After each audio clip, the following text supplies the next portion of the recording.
I do want to point out, first and foremost, these are not random shootings, and there is not a larger danger to the community. These shootings have been targeted and centered around drugs and gang violence. I and the police department take these shootings very seriously, and that's why we're addressing the community. Our police officers are working diligently to solve these crimes and bring those responsible to justice. I don't want the public to remain in the dark on the details of these shootings.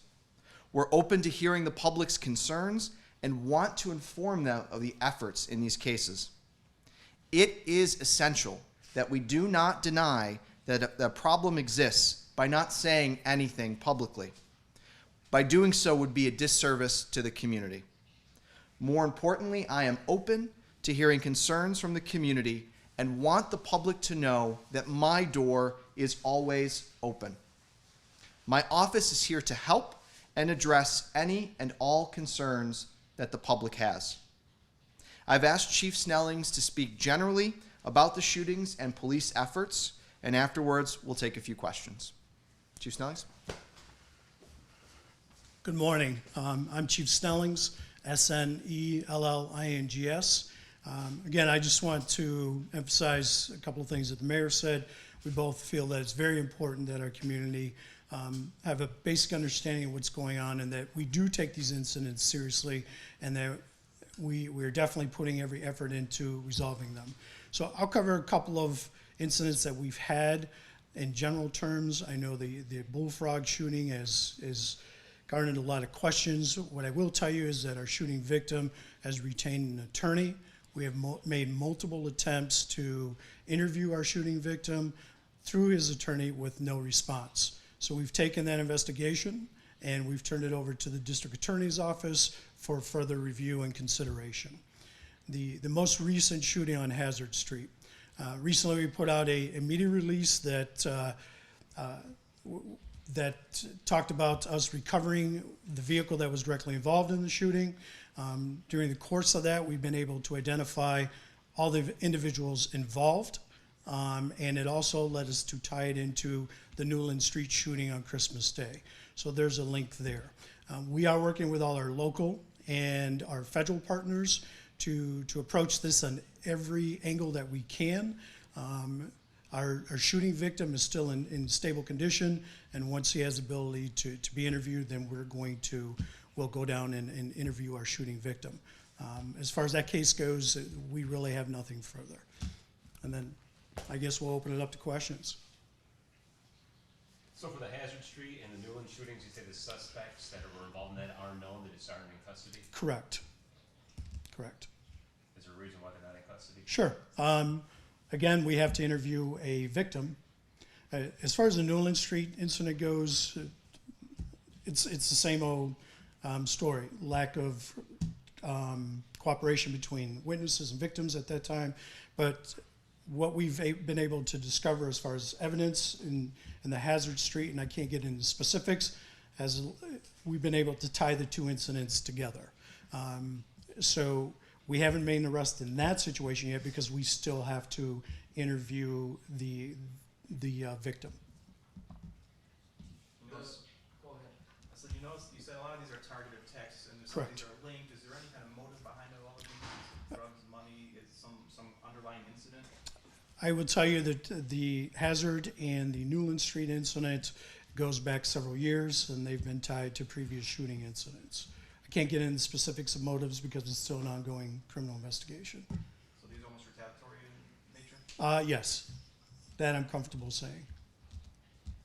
One of the things I was going to ask, because the mayor brought it up, the fact that you're relating here, there's some gang violence and activity going on. Do we have a couple of warring factions? Do we have? Well, again, I don't want to get into specifics of that case, but I can tell you in general terms that we do have the presence of gang members. A lot of them are transient. They come and go from Buffalo and some other areas, but we quite frequently get gang members from Buffalo, and you know, the drug market is here, and that's why we see a lot of that. And there's a clash between our local residents and then our we'll say our visitors. For the general public, whenever you mention the phrase gangs, people Correct. get a little concerned, rightly so. What assurance can you give them that this isn't something that is a detriment to public safety with the number of incidents like this occurring? Well, again, I mean, I'm cautious saying that there's no danger because there's always collateral damage. I mean, you could be driving down the wrong street at the wrong time. But again, we're fortunate that we're small enough that when we do have visitors and they start getting involved in criminal activity, they tend to stand out because they're not locals that we frequently deal with. So, you know, they get our full attention. And we try to work every angle. And what I mean by that is, you know, we research, are they wanted on probation violations? Are they on parole? And are they violating their restrictions? There's a lot of different, you know, approaches that we do because one of the challenges, especially when you deal with the drug trade or you deal with gang members, is a lack of cooperation. And that's not something unique to us. You see it all the time in the media throughout our region. It's not just here. Any update on the Tony Neubauer? That's the bullfrog. That's Bullfrog? Correct. I guess, what do you request from the public, either from the mayor's office or the police department? I'll approach that first, and then I'll turn it back over to the mayor. Like we always do. Again, if you have any information, video has been key. You know, we do a lot of neighborhood canvases because a lot of people do have video cameras, and that's definitely been instrumental in a couple of these. But if you've seen something, you have that video, please contact us. You can remain anonymous to an extent. The new discovery laws create a challenge, and we do have to turn over that information at some point. But you know, we'll work with that. Mayor? Do we have a tip line? Yes, we do. Our tip line's the same. It's 483-TIPS. You can call. You can be anonymous. And again, our Tip 411 app. You can also, I mean, from your smartphone. And also online. The Tip 411 is also accessible online. Have you stepped up patrols in those areas with counties and You know, we all the information we put out daily field intelligence reports to make our patrol areas aware. That incident at Newland, I will tell you, is just because they were traveling through that area. They don't reside in that area. So we make all our patrol areas aware of what's going on, whether it's who the suspects are, whether they're the vehicles. If we do have a known area, and that's part of our initiative back with our targeted enforcement details, we will flex them out if necessary.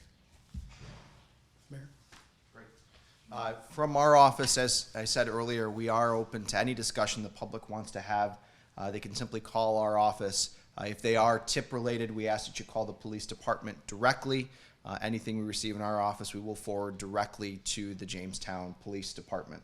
But we wanted to reassure the public that we are actively investigating these, that we are working, and more importantly, that we are starting a dialogue with the community. If there is discussions that want to be had, or if there are certain groups or even neighborhood watch groups that are getting together, please let us know. We want to engage in that dialogue, and we want to make sure that the public is aware that we are actively working to ensure these things do not happen on our city streets.